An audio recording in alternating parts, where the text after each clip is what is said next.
Hello दोस्तों, नमस्कार। स्वागत है आप सभी का आपके अपने प्यारे यूट्यूब चैनल वंदे एकेडमिक क्लिप्स पर। दोस्तों, मैंने आज ये नया चैनल बनाया है अपना एक।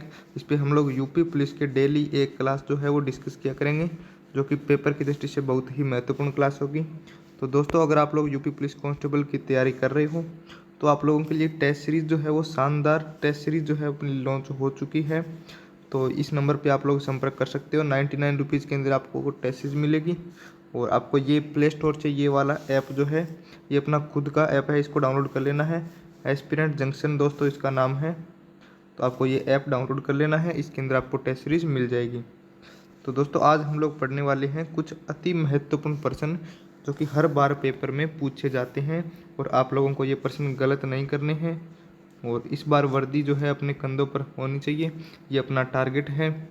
तो सभी प्यारे दोस्त जो भी क्लास में जुड़े हैं, प्लीज़ क्लास को शुरू से लेकर लास्ट तक ज़रूर देखिएगा, क्योंकि इस क्लास से दोस्त आपकी पेपर के अंदर हूबहू प्रश्न छपने वाले हैं। तो पहला प्रश्न आप लोग देखिएगा। प्रसिद्ध वादक उस्ताद बिंदा खान द्वारा बजाए जाने वाला वाद्य कौन सा है? उस्ताद बिंदा खान जो है किसको बजाते थे? तो दोस्तों वो बजाते थे सारंगी को। याद रखिएगा, सारंगी, ऑप्शन नंबर ए। नेतृत्व का कौन सा सिद्धांत संपूर्ण व वैज्ञानिक माना जाता है?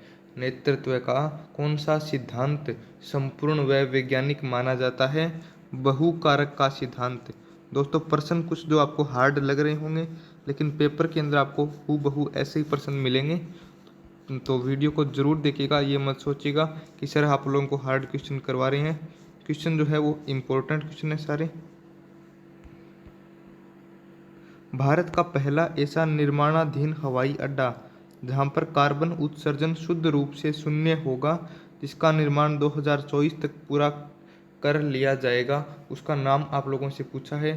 तो दोस्तों, उसका नाम है नोएडा अंतर्राष्ट्रीय हवाई अड्डा। नोएडा अंतर्राष्ट्रीय हवाई अड्डा, ऑप्शन नंबर बी।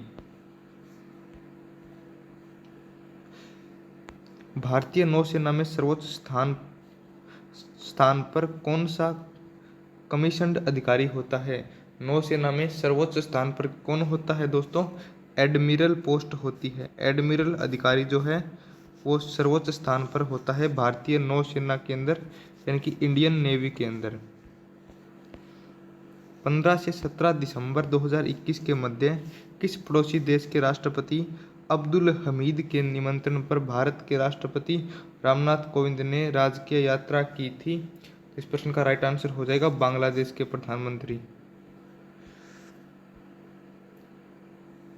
ये प्रश्न देखिएगा, बढ़िया प्रश्न है।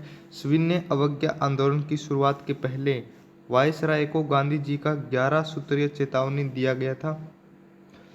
इसके अंदर 3 आप लोगों से ये दिए गए हैं। इस चेतावनी के संदर्भ में क्या सही है?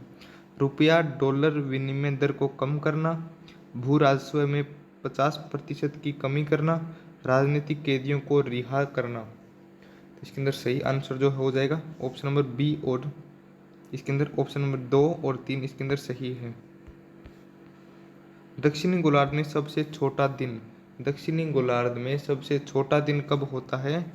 21 जून को। 21 जून को सबसे छोटा दिन होता है।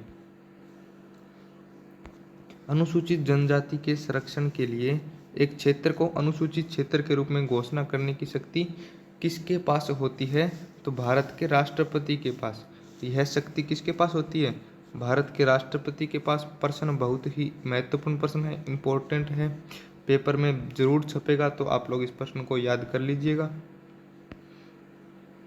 ये वाला प्रश्न देखिएगा, ये वाला प्रश्न भी महत्वपूर्ण है। भारत के संविधान के किस अनुच्छेद के अधीन राज्यों के राज्यपाल को अध्यादेश जारी करने की शक्ति प्राप्त है? कौन से अनुच्छेद के अंतर्गत आता है? तो 213, यानी कि 2 और 1 3। तो 2 और 1 3 होने पर राज्यपाल को अध्यादेश जारी जो है वो कर सकता है। याद रखिएगा 213, ठीक है, 213। निम्नलिखित में से कौन सी किताब सरोजिनी नायडू द्वारा लिखित नहीं है? यानी सरोजिनी नायडू ने कौन सी किताब नहीं लिख रखी? तो द ब्रोकन विंग, ये किताब क्या किनकी है? सरोजिनी नायडू की। द गोल्डन थ्रेशहोल्ड, ये किताब भी सरोजिनी नायडू की है। द गोल्डन बर्ड, ये किताब इनकी नहीं है। द बर्ड ऑफ टाइम, ये किताब भी इन्हीं की है। तो ऑप्शन नंबर सी जो है इसके अंदर राइट आंसर हो जाएगा। निम्नलिखित में से कौन सी मिश्रित खेती की विशेषता है? मिश्रित खेती यानी कि मिली जुली हुई खेती, मिली जुली खेती। सभी किसान लोग हैं तो आपको ये तो पता ही होगा कि मिश्रित खेती कौन सी होती है। इसमें नकदी और खाद्य दोनों फसलों की एक साथ खेती। नकदी यानी कि जो फसलें हम लोग बेच कर आते हैं, जैसे ग्वार है, जैसे और भी कई सारी फसलें हैं। और खाद्य फसलें यानी कि जिनको हम घर में खाने के लिए काम में लेते हैं, तो ये क्या है? मिश्रित खेती। दो या दो से अधिक फसलों को एक साथ खेत में बोना, ये भी क्या है? मिश्रित खेती की विशेषता है। पशुपालन और फसल उत्पादन, ये भी मिश्रित खेती है। ठीक है, तो इसके अंदर कौन सा ऑप्शन सही हो जाएगा? उपरोक्त में से कोई नहीं, विशेषता नहीं है। तो ऑप्शन नंबर डी जो है इसके अंदर राइट आंसर हो जाएगा।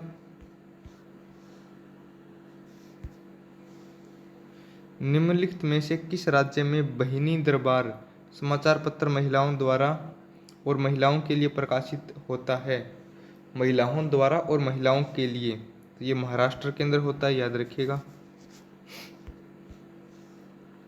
किस सिख गुरु ने आदि ग्रंथ संकलित किया है? किस सिख गुरु ने आनंद ग्रंथ जो है वो संकलित किया है?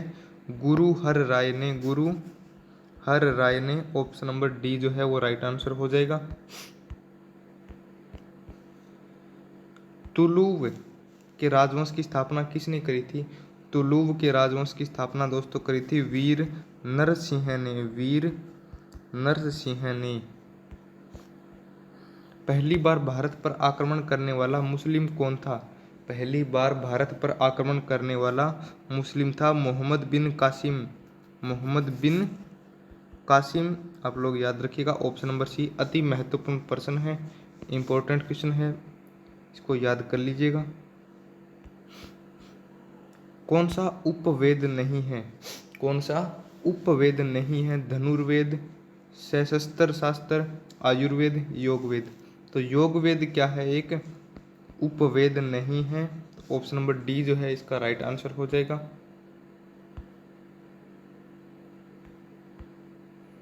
चलिएगा अगला प्रश्न देखते हैं। निम्नलिखित देशों में से किस देश एक के देशों में भूमध्य रेखा गुजरती है? किस एक के देशों में भूमध्य रेखा गुजरती है? तो वो हो जाएगा कोलंबिया, केन्या और इंडोनेशिया। इन तीनों में से कौन सी जो है भूमध्य रेखा गुजरती है? कोलंबिया, केन्या और इंडोनेशिया। हेमिस गोम्पा नामक मठ कहाँ पर स्थित है? हेमिस गोम्पा मठ जो है वो दोस्तों लद्दाख के अंदर है। कहाँ पर है? लद्दाख के अंदर। भारत में काजू का प्रथम परिचय किन लोगों ने कराया? काजू का प्रथम परिचय किन लोगों ने करवाया था? तो पुर्तगालियों ने भारत को बताया था कि काजू जो है वो खाने की एक ड्राई फ्रूट होता है। तो ये किसने बताया था? ये पुर्तगालियों ने बताया था। किस भारतीय राष्ट्रपति ने आयरिश स्वतंत्रता संग्राम में भाग लिया और इसके लिए जेल भी गए थे? तो वो कौन थे दोस्तों? वो थे दोस्तों वीवी गिरी। कौन थे? वीवी गिरी। विश्व पर्यावरण दिवस कब मनाया जाता है? विश्व पर्यावरण दिवस कब मनाया जाता है? 5 जून को मनाया जाता है दोस्तों। कब मनाया जाता है? 5 जून को। भारतीय संविधान सभा में कुल कितनी महिला सदस्य थी? भारतीय संविधान सभा में कुल 15 महिला सदस्य थी। उत्तर प्रदेश में शेर सफारी स्थित है। शेर सफारी दोस्तों कहाँ पर है? इटावा के अंदर। शेर सफारी कहाँ पर है? इटावा के अंदर। प्रसिद्ध चरकुला नृत्य कहाँ पर है? चरकुला नृत्य जो है वो कहाँ पर किया जाता है? चरकुला नृत्य ब्रजभूमि में। कहाँ पर? ब्रजभूमि में। कौन सा भारतीय अर्थव्यवस्था का प्राथमिक क्षेत्र है? तो प्राथमिक क्षेत्र दोस्तों कौन सा होता है? कृषि क्षेत्र क्या है? एक प्राथमिक क्षेत्र है। कृषि क्षेत्र क्या है? प्राथमिक क्षेत्र है। आयात निर्यात बैंक स्थापित कब हुआ था? आयात निर्यात बैंक जो है वो कब स्थापित हुआ था? 1982 में। 1982 में। इसमें आप लोग ट्रिक बता देता हूँ आपको मैं। देखिए इसमें 1 और 9 10 और इधर भी 10, यानी कि आयात और निर्यात बराबर है। तो ये कब स्थापित हुआ था? 1982 में। तो ये इसकी ट्रिक है, आप लोग इस तरीके से आपको इसको याद रख सकते हो। सार्क की पहली बैठक कहाँ पर हुई थी? ठीक है, सार्क SAARC की पहली बैठक जो है वो दोस्तों हुई थी ढाका बांग्लादेश के अंदर। ढाका बांग्लादेश के अंदर। ठीक है, और दोस्तों इसमें महत्वपूर्ण प्रश्न देखिएगा। लोहे और रक्त की नीति किसने अपनाई थी? लोहे और रक्त की नीति बलबन ने अपनाई थी। किसने? बलबन ने। टीपू सुल्तान कहाँ का शासक था? टीपू सुल्तान कहाँ का शासक था? मैसूर का शासक था दोस्तों। कहाँ का? मैसूर का शासक था टीपू सुल्तान। ठीक है, अगला प्रश्न देखिएगा। संविधान का 52वां संशोधन संबंधित है। संविधान का 52वां संशोधन दल बदल से। किससे? दल बदल से। सूरदास के गुरु कौन थे? अगला प्रश्न हिंदी ग्रामर जो है वो यहाँ से शुरू हो गया है कि सूरदास के गुरु कौन थे। तो दोस्तों सूरदास के गुरु का नाम था वल्लभाचार्य। क्या नाम था? वल्लभाचार्य। छंद पढ़ते समय आने वाले विराम को क्या कहते हैं? छंद जब हम लोग पढ़ते हैं तो जो बीच में विराम आता है उसको बोलते हैं यति। क्या बोलते हैं? यति। विशेषण शब्द जिस संज्ञा या सर्वनाम की विशेषता बताता है उसको क्या कहते हैं दोस्तों? उसको बोलते हैं विशेष्य। सर्वनाम, ये विशेषण जिस शब्द की विशेषता बताता है उसको बोलते हैं विशेष्य।